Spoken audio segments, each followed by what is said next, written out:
देखो भाई, सीधी सी बात है, the upcoming 4 months will decide will you be selected in UPSC 2026 का exam and be an officer in 2027 और नॉट। कोई इसमें बिल्कुल ही ऐसा नहीं है कि कोई फोमो क्रिएट करने की बात है, बिकॉज आपको पता है कि मेरा वो तरीका नहीं है काम करने का। बट ऐसा भी नहीं कि मैं सच नहीं बोल सकता, है ना, सच तो बोलना ही पड़ेगा। If I am on this side of the table and I am somebody who wants कि आपका भला हो, तो सच तो बोलना ही पड़ेगा ना। 2026 में आपका एग्ज़ाम है ना। भगवान करे आपका प्रीलिम्स हो जाए, जिसकी हम बहुत कोशिश करने वाले हैं, और मतलब एक बहुत ही बढ़िया चीज़ सोची है मैंने, अक्टूबर में अभी बताऊंगा नहीं। खैर, द पॉइंट इज़ कि आपका प्रीलिम्स हो जाए और फिर आपको मेंस लिखने को मिले, और अगर वही तो डिसाइड करेगा कि आपका जो मेंस है वो जितना अच्छा जाएगा उतना ही ज़्यादा चांसेस है कि आप इस साइकिल से बाहर आओगे। नहीं तो फिर 27 का अटैम्प्ट, 28 का अटैम्प्ट। और बेस्ट केस है ये कि अगर आपने इस 4 महीने में मेहनत करी तो बेस्ट केस है कि आप 2027 में लबासना जा रहे हो। ये बेस्ट केस है, समझना बात को। वैसे तो फिर पता नहीं क्या ही है 28 की, पता नहीं वॉट नॉट, भगवान ना कराए ऐसा। तो माई पॉइंट इज़ भाई, ये 4 महीने बहुत ज़्यादा इंपॉर्टेंट है। Let me explain how. See 11 जून को प्रीलिम्स का रिजल्ट आया था, फ्रॉम नॉट रॉन्ग, 11-12 जून की बात है। अभी 11 अगस्त आने वाला है, ठीक है।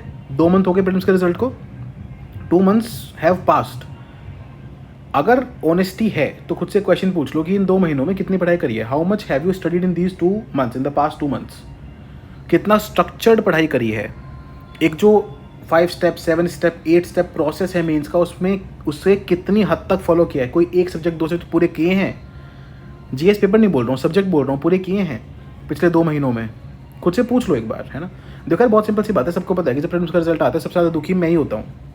ये तो मतलब इसके लिए तो मैं बॉन्ड साइन कर सकता हूँ। बट द पॉइंट इज़ कि मैं उस दिन भी बोलता हूँ, प्रीलिम्स के रिजल्ट वाले दिन भी, कि भाई या तो आप इस साइकिल से बाहर निकलो, हट जाओ, कुछ और करो लाइफ में। दुनिया में 100,000 करोड़ों चीज़ें करने के लिए अब तो, the kind of world that we are living in. But अगर दिल है, शिद्दत है कि नहीं भाई यूपीएससी करना है, तो फिर आप ये सोचो कि 1 महीना वेस्ट करना कितनी बड़ी बात है इन अ 12 month साइकिल। हमने तो 2 कर दिए, 2 महीने चले गए हैं यूपीएससी प्रीलिम्स को, ध्यान रखना। मान लो आपने कहीं और कोई प्रोग्राम लिया भी था, ठीक है, नहीं सर मैंने तो प्रोग्राम ले लिया था, क्या वो प्रोग्राम इतना अच्छे से चल रहा है कि आपके 2 महीने बहुत यूटिलाइज हो गए, या फिर आपने उसको इतने अच्छे से फॉलो किया कि 2 महीने यूटिलाइज हो गए? करा क्या है पिछले 2 महीनों में? That is the question, that is the point. अब मेरी बात सुनो, 11 अगस्त, चलो अभी तक जो हुआ सो हुआ, 11 अगस्त से 11 दिसंबर, ये 4 महीने हैं मेंस का प्रिपरेशन करने के लिए। You have these 4 months to prepare for mains. If you do not prepare for mains in these 4 months, इसके बाद तो प्रीलिम्स में लग जाओगे, क्योंकि प्रीलिम्स हुआ नहीं है भाई, फॉर्म है उस चीज़ का, प्रीलिम्स में लग जाओगे। नाउ थिंक, एक बार सोच लो, विजुअलाइज कर लो, आंखें बंद कर लो कि अभी किया नहीं प्रीलिम्स, अभी ये मेंस की तैयारी करी नहीं 4 महीनों में, स्ट्रक्चर तरीके से पढ़े नहीं, वही रैंडम इधर उधर से पढ़ रहे हैं, शॉर्ट नोट्स बने नहीं, रिवीजन हुआ नहीं, आंसर्स कम से कम 200-250 आंसर्स लिखे नहीं, है ना। टेस्ट सीरीज तो चलो बहुत ही बाद में आती है, टेस्ट सीरीज तो मैं बोल ही नहीं रहा हूँ, बट ये बेसिक भी नहीं करा। हर एक सब्जेक्ट के लिए, हर एक पेपर के लिए ऐसे नहीं लिखे, करंट अफेयर नहीं पढ़ा। मान लो ये सब नहीं किया आपने, है ना, 4 महीने में अगले फिर लग गया प्रीलिम्स की तैयारी में। प्रीलिम्स हो गया, मैं कह रहा हूँ भगवान का आपका प्रीलिम्स हो गया, उसके बाद क्या करोगे? मेंस पता है अगली बार इससे भी कम टाइम है, इस बार लीस्ट टाइम था ever in the history of UPSC, अगली बार तो इससे भी कम है।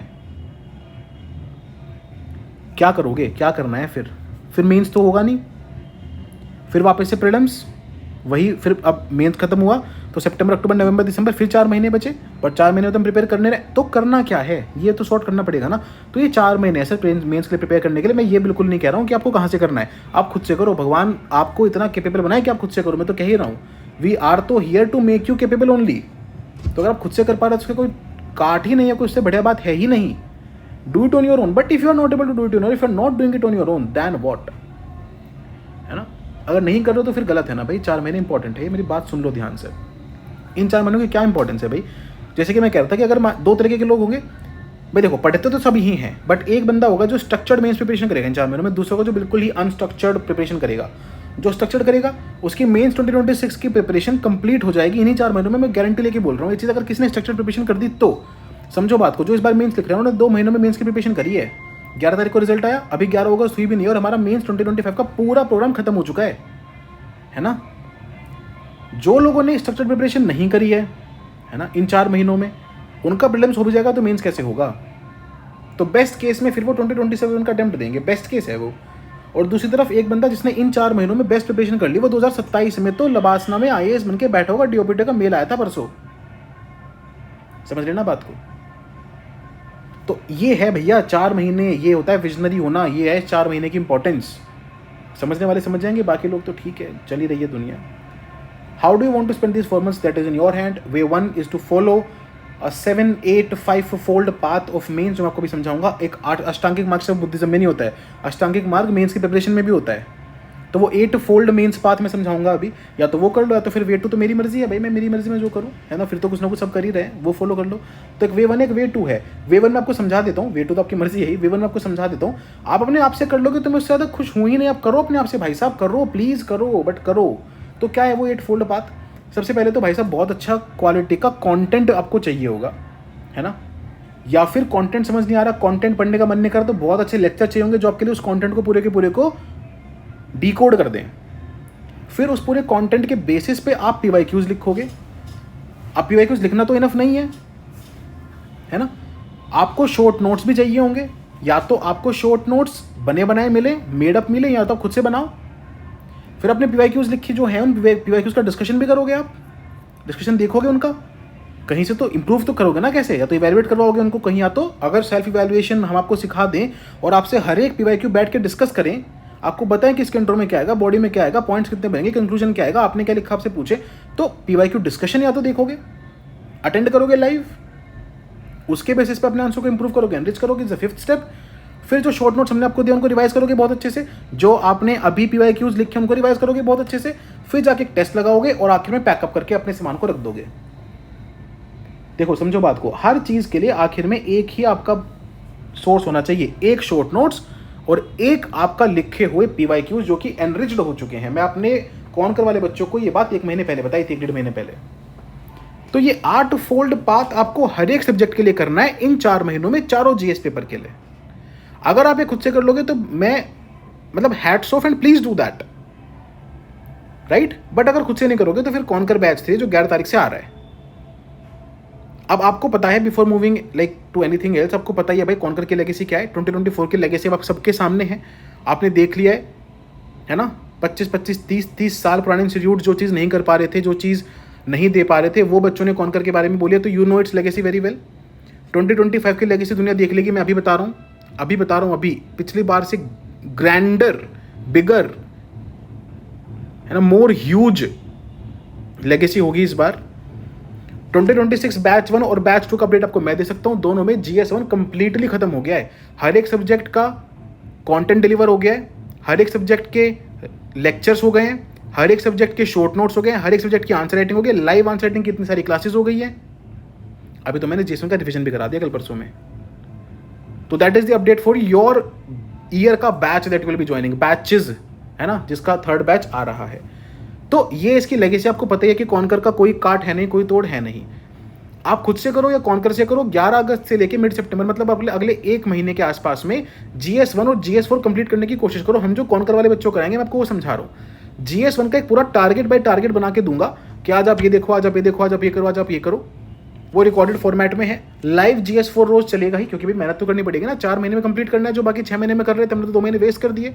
तो मेहनत करके ही इंसान उसके कंपेरेटिवली आ सकता है ना, आगे बढ़ सकता है ना। तो GS1 और GS4 कम से कम एंड ऑफ सितंबर तक ये 2 GS पेपर पूरे कर लो अपने। पूरे करने का मतलब क्या है, वही हर एक के शॉर्ट नोट्स और हर एक के आपके खुद के रिटर्न आंसर, जिनका आपने कहीं से डिस्कशन देखा हो और उनको एनरिच किया हो through the discussions and the model answers, rather I should say ideal answers. बात समझ में आ रही है। तो अगले 1.5 महीने में आपको ये निपटाने हैं 2 GS पेपर्स, ठीक है। साथ साथ में मिड सितंबर से मिड अक्टूबर तक GS2 और मिड अक्टूबर से मिड नवंबर तक GS3 आपका हो जाना चाहिए। मिड अक्टूबर से नवंबर जो 1.5 महीना है वो GS3 को दो, क्योंकि GS3 बड़ा सब्जेक्ट है ना। कॉनकर में हम ये दोनों के दोनों और GS4 भी पूरा का पूरा लाइव करवाएंगे आपको। हफ्ते में 4 दिन क्लासेस होंगी, तो बहुत बड़ा ऐसा नहीं कि बहुत बड़ा बर्डन है सर, हम 4 क्लासेस कैसे देख लेंगे। 3 दिन आपको पूरा रिविजन के लिए मिलेंगे, बढ़िया एसए के लिए मिलेंगे, करंट अफेयर भी करा रहे हैं इसमें, एसए भी करा रहे हैं, वो लिखा नहीं है मैंने यहाँ पे, बट हम वो भी करा रहे हैं इसमें। 1 दिसंबर से लेके मिड दिसंबर का जो टाइम है वो रिवीजन और सिमुलेटर देने का है। रिवाइज करो, सिमुलेटर लिखो, और फिर इसके आखिर में क्या होगा, मेंस कॉनकर हो जाएगा, मेंस डन हो जाएगा, मेंस खत्म हो जाएगा, मेंस पैकअप हो जाएगा। Any student who has followed the conquer program by their heart and soul, एक बार बस ये पूछ लो कैसा है। बस जिसने नहीं फॉलो किया उससे मत पूछना, क्योंकि वो तो फिर भगवान जी भी आके उसको यूपीएससी का पेपर दे देंगे, वो तो तब भी नहीं करने वाला। जिसने फॉलो किया हो पिछले 1.5 महीने में, 2 महीने में कॉन्कर के प्रोग्राम को, चाहे बैच 1 को चाहे बैच 2 को, उससे पूछना कि भाई साहब कैसा प्रोग्राम है, and then you will know कि why there are certain students who become toppers and they comment say कि कॉन्कर इतना ज़्यादा हेल्पफुल हुआ, and why there are other students जो उसी कॉन्कर का पार्ट होते हैं लेकिन they do not succeed to that level. Why? It is only about following with consistency and hard work. तो join the program only if you want to be consistent and hard work, है ना. नहीं तो मेरे को बहुत खराब लगता है कि आपने कुछ पे किया और आप उसका बेनिफिट नहीं उठाए, बहुत खराब लगता है मेरे को, राइट. फ्लो कैसे रहता है इस पूरे बैच का मैं समझा देता हूँ. हम आपको एडवांस कंटेंट देंगे, उन एडवांस कंटेंट के बेस पे लेक्चर्स देंगे. लेक्चर्स GS4 के, GS2 के, GS3 के, सबको आपको लाइव मेरे साथ मैं ही लूँगा, है ना. कोई ऐसे नहीं कि एसोसिएट फैकल्टी या दूसरी फैकल्टी या सब फैकल्टी, नहीं, मैं ही लूँगा. थोड़ा बहुत तो मैं जानते हो इस पेपर के बारे में, है ना. फिर उसके बाद आंसर राइटिंग होगी आपकी, आंसर राइटिंग के डिस्कशंस होंगे, उनके बेसिस पे एनरिचमेंट होगा आंसर का. शॉर्ट नोट्स भी हमारी तरफ से प्रोवाइड कराए जाएंगे.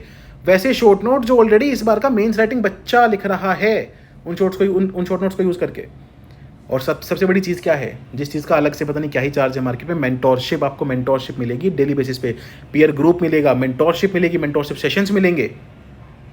ये पूरे के पूरे कॉन्कर बैच 3 का फ्लो आपके लिए होगा और ये हर एक सब्जेक्ट के लिए होने वाला है, राइट.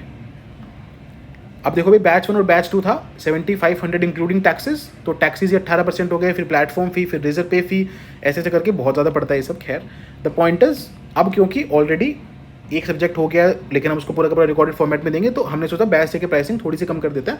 तो जो बैच से की प्राइसिंग है नाउ दैट इज 7000 रुपीज़. हालांकि बैच 1 बैच 2 वाले फिर भी बोलेंगे सब सेम चीज़ पढ़ा रहे हो तो उनको 500 रुपये कम कर दे रहे हो, बट ठीक है, इतना कोई बिग डील नहीं है और बच्चों को भी थोड़ा सा एक सपोर्ट हो जाता है. तो खैर, the point is 7000 is the price of this conquer batch 3. अब इसमें आपको 4 महीने तो अगले मैं लाइव ही हूँ आपके साथ, है ना. अगस्त, सितंबर, अक्टूबर, नवंबर, दिसंबर, इसमें तो मैं लाइव ही हूँ. उसके बाद भी आपको 1-1.5 महीने का एक्सेस और दिलवा देंगे, है ना. 2 का दिलवा देंगे, कोई बात नहीं, आप पढ़ो, अच्छे से पढ़ो, है ना. इंस्टॉलमेंट चाहिए तो इंस्टॉलमेंट भी दे रखी है, आप इंस्टॉलमेंट्स में भी पे कर सकते हो. द पॉइंट इज, अगर खुद से कर सकते हो पढ़ाई तो खुद से कर लो, नहीं तो conquer batch 3 is the best solution there is, है ना. अच्छे प्रोग्राम जो इतने ग्लोरीफाई किए जाते हैं कि सबकी बैंड बच चुकी है, सबके रिव्यूज आके सुन लो, सिलेबस पूरे नहीं हो रहे, क्लासेस अपलोड नहीं हो रही है ना. और उधर कॉन्कर हैज़ मेड वंडरफुल, है ना. एक बोलते हैं स्किड मार्क छोड़ा है बिल्कुल, है ना, कि भाई पूरा मेंस का सिलेबस निपटा दिया है 2025 में. 2026 में जितना प्रॉमिस कर रखा है उससे बेहतर चल रहा है. So just have a look at that.